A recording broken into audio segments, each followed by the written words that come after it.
Kenny, was to happen last month in Edmonton. Demetrious Johnson trying to become the UFC's most decorated champion of all time. 10 successful title defenses in the can. Nobody has had 11. He will share the octagon with Ray Borg, another guy who's very young, I think 24 years old right now. Another guy who's very hard to put away. I don't believe he's ever been finished in mixed martial arts, so DJ will try to be the first man to do that. Obviously, the odds are pronounced, Kenny. I mean, it's minus 1,200, plus 750 at last check on Ray Borg. Do you think this is just a throwaway, quick fight, quick finish for DJ? Or how competitive is this matchup in your eyes? Well, Demetrious Johnson is definitely good enough to get a fast finish over anybody in that division. I think it's going to be an exciting fight while it lasts. I think that Ray Borg has an interesting style. Tim Elliott, a guy who isn't the most skillful guy in the world, but he does go at you, and he does make your life kind of miserable. There's many scrambles that he throws at you, and he forces you to get into those scrambles, and he can get position on you. And I think Ray Borg has a very similar style. Demetrious also is a momentum-type fighter like a lot of guys out there. He gets in his groove, and then he's pretty much unstoppable. But if you can get him out of that groove, if you can really not allow him to get his rhythm and throw a lot of crap at him like Ray Borg can, I think it could be an interesting fight. I also think that Ray Borg is a cleaner finisher when it comes to his submission game than Tim Elliott is. So I think that's what makes it interesting, is that Demetrious Johnson can't afford to make those same mistakes that he made against Tim Elliott. He can't give up his back. He can't give up a mount position. Ray Borg just might finish him. He's very good from that back position. He knows how to set up submissions with his strikes. He knows how to set up takedowns with his strikes. Can he take him down repeatedly? I don't know, but I think his best bet is to go at Demetrious Johnson early in the fight. Don't let him get in that rhythm. Just take the fight right to him. Just make it a crazy brawl. You don't want to make it a technical fight against Demetrious Johnson. He will pick you apart. He's got to make it a brawl. He's got to make it a wild fight where maybe Demetrious Johnson isn't as comfortable as he is and when he's kind of dictating and leading the dance. DJ continues to prioritize the finish here during this title reign. 6 finishes in the 10 defenses that we mentioned thus far, and he'll be looking for another one against Ray Borg. Now, I know you have a lot of respect for the coaches down there in Albuquerque, New Mexico, certainly Mike Winklejohn and Brandon Gibson, who you've heard from repeatedly on this show, and a few quotes from them on Ray Borg. Wink really seems to think like they've got a kid who can beat Demetrious Johnson. Brandon Gibson says, we feel like we have the skill, the technique, and the athlete to beat Demetrious Johnson. I don't necessarily think that's just coach speak. I do feel like on Ray Borg's best night, Kenny, he can provide a real challenge for Demetrious Johnson. And it's almost like until we see something, you can't believe it. But, I mean, you've called Ray Borg fights. He's a little pain in the ass. He made his UFC debut, Kenny, 20 years old, right? We've watched this guy grow up inside the octagon. He's never been submitted, never been knocked out. I'm very interested to see what Ray Borg can do with this chance. Yes. Now, of course, he's got to get through the fight before the fight on Friday and during fight week with the weight cut and everything else. But maybe I have higher hopes than the odds makers do for what Ray Borg can do with this chance. But listen, I got to say that for Ray Borg, he has the skills to do it. The skills are not the issue for someone like Ray Borg. It's the experience. So I really do feel skill-wise, he can offer a lot of problems. He can present a lot of problems for Demetrious Johnson. Also, speed-wise, he's not sure he's as fast as Demetrious Johnson, but he's not too far away. He doesn't have that crazy knockout power, but he does have the submission ability to take out someone like Demetrious Johnson. So, again, I think that's why you hear his coaches say those things skill-wise and probably how he's performing in training. That's not the issue. The issue is how does he perform on fight night? And we're going to find out soon. I can't wait.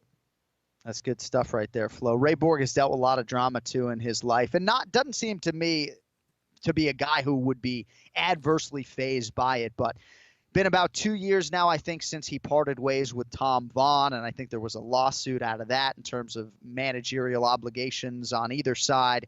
Then, of course, the Perfecting Athletes thing that just happened at UFC 215. He got rid of them as his nutritionists and dietitians. So I don't worry too much about that stuff with Ray Borg, but it hasn't just been this great run-of-the-mill clean training camp, right? There was a trip out to Edmonton to fight DJ 4 weeks ago, and the fight didn't happen. How that plays on either man's psyche, I don't know. I'll do my fighter calls tomorrow, and I'm really interested to see what DJ says in terms of what the last month has held, Kenny. And I don't know if you can speak to a similar situation that you had in your UFC career, but Nunes and Shevchenko went through it recently, but they had more extended time, right? They could probably go back, reset for a couple weeks, as Amanda Nunes did, saw somebody about her sinuses, and then put in what amounted to a full training camp. Kind of a weird circumstance here with 4.5 weeks or so in between when Ray Borg was told he couldn't fight to this Saturday night. It's an important thing to talk about because I experienced it when I fought BJ Penn. I got early knowledge that I was going to fight BJ, so I got really excited and I started training like an animal right from the get-go. And I ran out of steam probably a month and a half into the fight. I had a surgery. I had a what do you call it? Tonsillectomy. I had my tonsils removed. I was really sick, but as soon as I was good to go, I just went like a bat out of hell and trained way too hard, way too early, man. And probably a month into the camp, I was super sharp, and then it just went downhill from there, man. I was just getting my ass kicked in sparring. I just felt like crap all the time. I couldn't get enough sleep. It was just overtraining 101. And the thing is, it's a 5-round fight, right? So you're doing way more in training. So how much did these guys train for this fight is going to be the question. How much time did they take off? How well did they prepare for the first one? And how well did they adjust to this second kind of mini training camp? And again, it can affect a lot of guys. It can affect a lot of people if you didn't hit the timing right. And when you get a tricky fight or tricky situation like what happened with these guys, right, one guy may have done too much, or both of them may have done too much. This is a 5-round fight. There's a lot of prep that goes into this. It's very easy to overtrain for these kind of events. And I think the guy who prepared smarter for this fight will win. So I'm really curious to see how these guys approach these two training camps. And for Demetrious Johnson, you know, some cuts go better than others for him. He always makes the weight seemingly publicly without issue. But again, I've seen the guy before weigh-ins, after weigh-ins, right? It's not always the easiest thing for him to get down to 100. It takes its toll, man, mentally and physically, 100%. And for Ray Borg, right, let's say he was 133 pounds when he stopped cutting weight because he was too sick to do so, right? Like, how high did he get between September 6th or 7th and fight week here? Another question that I'll probably ask him tomorrow. So plenty more coming up on UFC 216.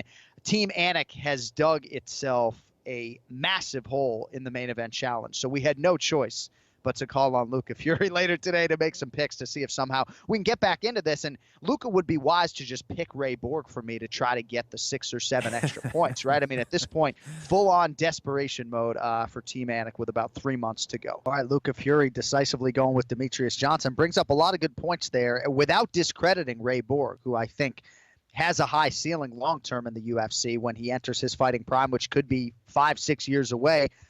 Ken Flo, DJ Ray Borg, who's the winner and how do they get it done? Yeah, you know, I agree and I disagree with Luca. I think that Ray Borg early on in the fight does have the ability to out-scramble someone like Demetrious Johnson. Again, if Tim Elliott is capable of doing it and getting superior position and getting close here and there, I definitely think that Ray Borg would be close to be able to get a finish. However, Demetrious Johnson, we're talking about one of the best pound-for-pound fighters we've ever seen, a guy who in every other area does have the advantage, especially in the experience department. And we've seen a lot of guys, you know, skill-wise look like they could be at that level, but experience-wise, when the lights are on, when the pressure's on, Demetrious Johnson's always that guy who responds well. And Ray Borg, I'm just not so sure. I think he's got a bunch of time. He's still a very young fighter to improve.